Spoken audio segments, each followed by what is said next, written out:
Hola amigos, el día de hoy tenemos un tema muy sonado ya que son los organismos genéticamente modificados, por lo cual tenemos un invitado muy especial en el set que viene desde el Instituto Celavis, el doctor Marcos Ariel Condechipana. Doctor, sea bienvenido al programa. Muy buenos días, un gusto de estar en su programa.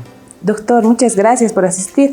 Doctor, para empezar, podríamos empezar definiendo lo que es un organismo genéticamente modificado. Un organismo genéticamente modificado es aquel en el cual se ha realizado una modificación genética, ya sea por las diferentes tecnologías que tenemos actualmente, que le permitan obtener una característica diferente, una característica nueva. En el caso de plantas, por ejemplo, es un beneficio que le va a otorgar esta modificación genética. Doctor, algunos ejemplos que podría darnos, los más conocidos y relevantes. Actualmente, lo que se está manejando más es en semillas de soya, semilla de maíz. Entonces, un ejemplo claro es para obtener una semilla de soya que pueda crecer en ausencia de agua por las sequías que existe actualmente, se le ha insertado un gen que pertenece al girasol. El girasol puede crecer en estas condiciones.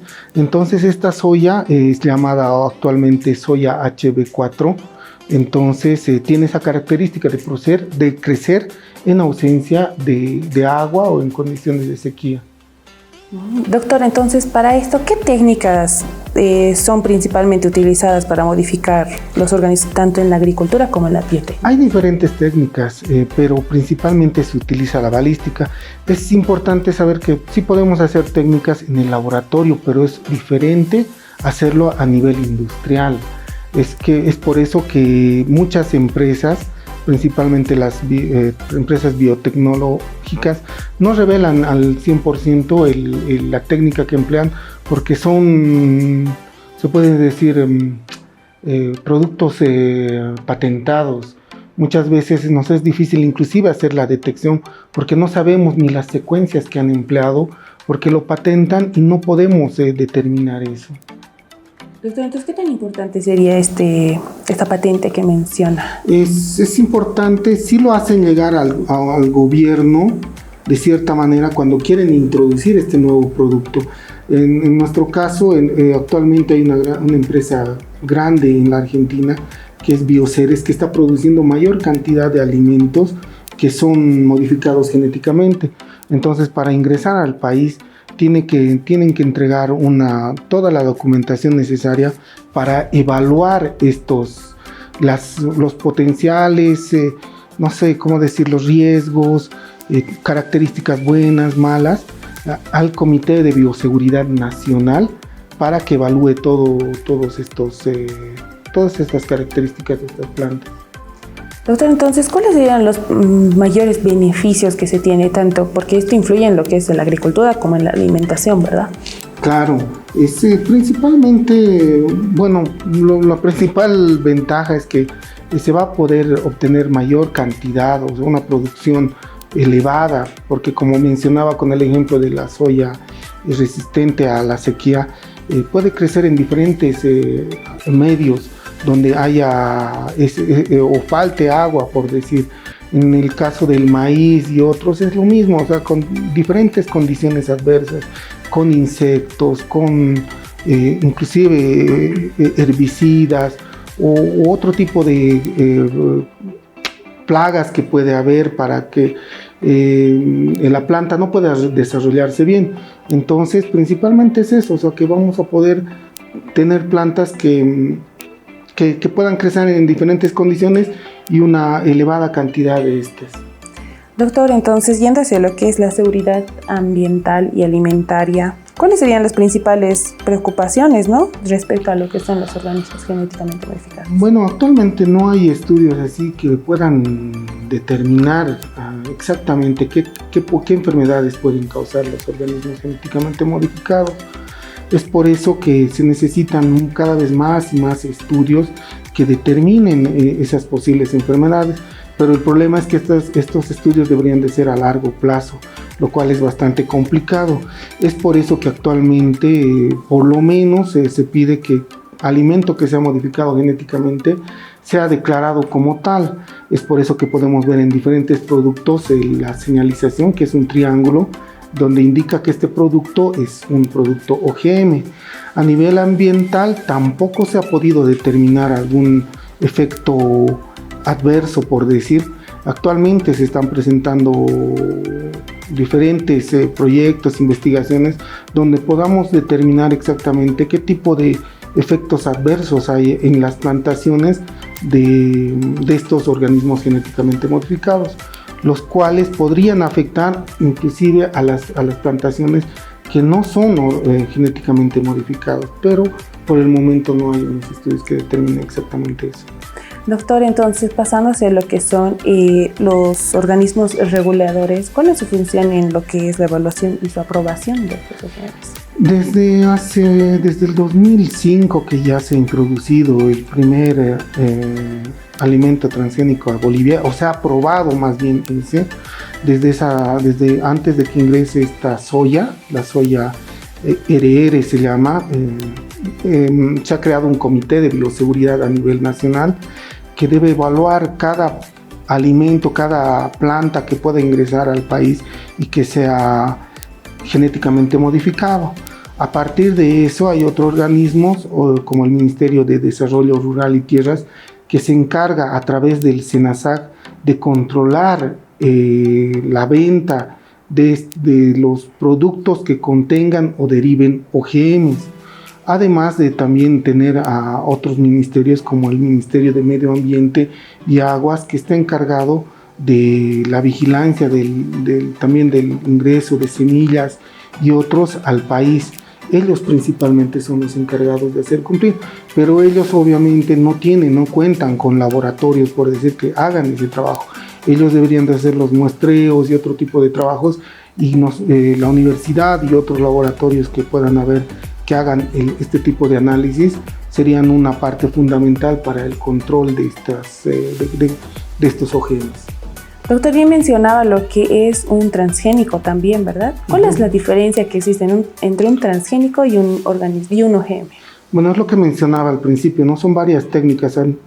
Anteriormente, hace unos años, solo se manejaba la palabra transgénicos, porque era un término común que indicaba la inserción de un gen a un organismo nuevo, pero la transgénesis es una técnica solamente de ese tipo de inserción de genes. Entonces actualmente son muchas las que se pueden utilizar, técnicas, por lo cual ya no se puede decir solo transgénico, o sea, haciendo referencia a solo una técnica. Por eso es que se llaman ahora organismos genéticamente modificados, que son modificados de diferentes maneras. Doctor, entonces, bueno, gracias por la aclaración. ¿Existen algunas aplicaciones tanto médicas y farmacéuticas de los OGMs? Así como tal, no. En realidad, farmacéuticas actualmente igual, o sea, se están utilizando, o sea, por eso también hay que hacer el control de leches maternizadas, por ejemplo, que expenden las farmacias, digamos, donde pueden contener organismos genéticamente modificados, pero mucho no se ha visto, ¿no? Por ejemplo, nosotros no tenemos establecido hacer un control de organismos genéticamente modificados en fármacos. Sí se está empezando, se va a empezar ya prácticamente el control de estos organismos genéticamente modificados en leches maternizadas. Doctor, entonces, ¿cuáles serían las oportunidades y desafíos, ¿no?, que enfrentan los países en desarrollo al momento de aplicar estas tecnologías en OGMs? Bueno, es muy grande, muy amplio este tema, por lo cual, como hemos visto, como comentaba, en la Argentina, Brasil y otros países, hay esas empresas biotecnológicas que estudian, que ven las condiciones, los problemas que tienen en su país para poder desarrollar nuevas plantas que puedan crecer, puedan producirse en mayor cantidad de acuerdo a las condiciones con las que cuentan. En nuestro caso vamos a llegar a un punto en el que también tengamos que hacer eso, porque como vemos, en realidad ese es uno de los defectos que tenemos a nivel del país que más ingresan todo tipo de semillas porque ellos producen en grandes cantidades, en cambio nosotros por el momento no. Y es lo que tenemos que llegar también nosotros. Bueno, no hay más porque es lo que nos obliga también las condiciones ambientales.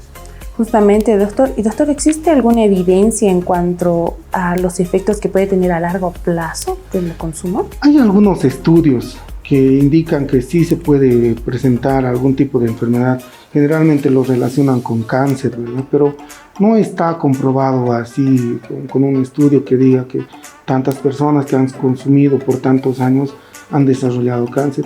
Sí se han hecho varias investigaciones en ratones y otro tipo de animales, pero no necesariamente el efecto va a ser el mismo que en humanos. Se deben estar haciendo, se deberían de seguir haciendo este tipo de estudios, principalmente para nuevas modificaciones genéticas que se puedan realizar. Doctor, es un tema bastante controversial, ¿no? ¿Cuáles son los distintos debates o controversias que existen en la actualidad a nivel mundial, se podría decir, porque ya es un tema bastante sonado? Bueno, algo que nosotros resaltamos siempre, por ejemplo, es que los OGMs como tal, si bien digo, no pueden causarte la enfermedad, una enfermedad así muy precisa, pero acompañados de los OGMs, por ejemplo, varios de las modificaciones genéticas que se hacen en las plantas es para que puedan resistir a diferentes herbicidas. Entonces, el hecho que puedan resistir a herbicidas hace que el productor le coloque mayor cantidad de estos herbicidas a estas plantas y estas plantas van a seguir desarrollando, pero este herbicida se va a quedar en la planta, lo cual puede ser tóxico para el ser humano. Entonces, muchas veces o a veces es más adecuado hacer la determinación de estos tóxicos en estos alimentos.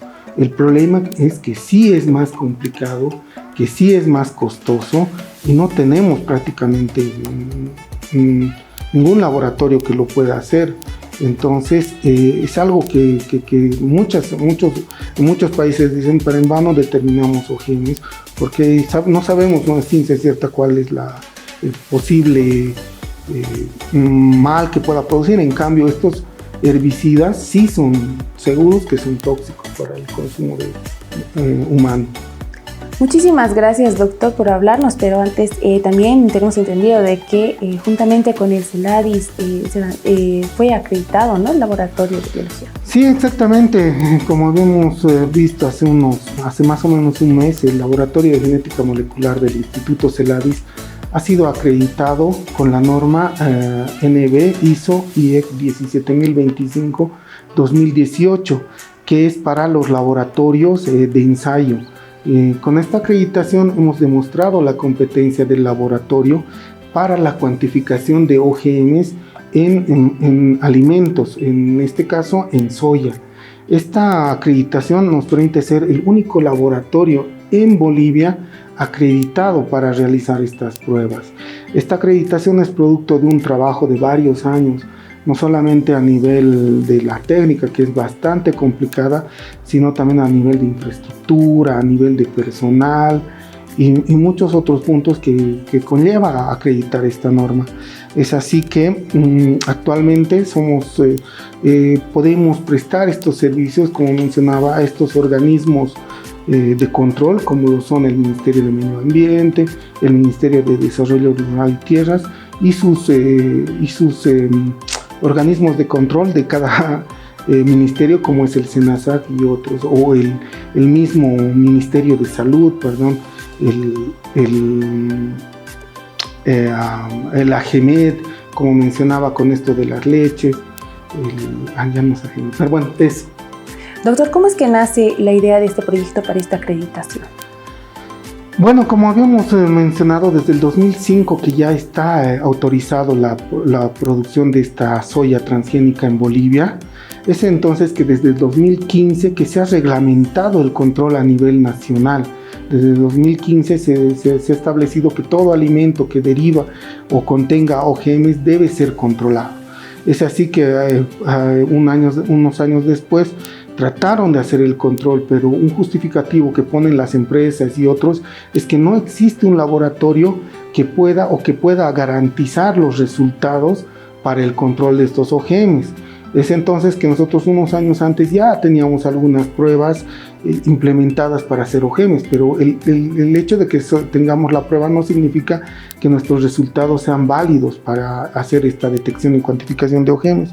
Es entonces que decidimos acreditar estas pruebas para poder cumplir con el requisito que dice en la norma, en este reglamento, para control de OGMs, que indica que todo laboratorio que realice pruebas para detección y cuantificación de OGMs debe estar acreditado o en vías de acreditación, que lo debe hacer en un periodo no mayor a 3 años. Es por eso que decidimos hacer esta acreditación para poder cumplir con este requisito y exista realmente en el país un laboratorio que cumpla con todo lo necesario para poder hacer esta detección y cuantificación de OGMs. Muchísimas gracias, doctor. Antes de despedirse, tal vez quisiera hacer una invitación a la población para que asistan tal vez al CELADIS, pero también, ¿por qué no?, al laboratorio de biología molecular.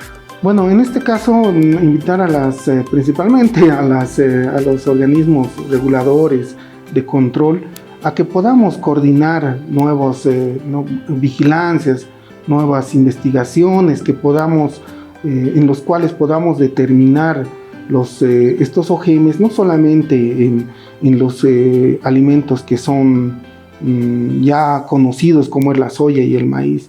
Nosotros, por pequeñas investigaciones que hacemos con los estudiantes de la facultad, sabemos que hay en el trigo, que hay en el alfalfa, que hay en diferentes otros alimentos, los cuales podemos nosotros determinar si son OGMs.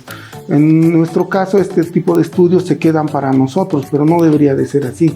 Entonces, en coordinación con estos organismos reguladores, podríamos hacer estas vigilancias, estos estudios que sirvan realmente para toda la población y poderlos aplicar para que las empresas y todos los alimentos que ingresen al país puedan tener un certificado que realmente indique que son o no son OGMs. Muchísimas gracias, doctor, por acompañarnos en el set. Gracias a usted.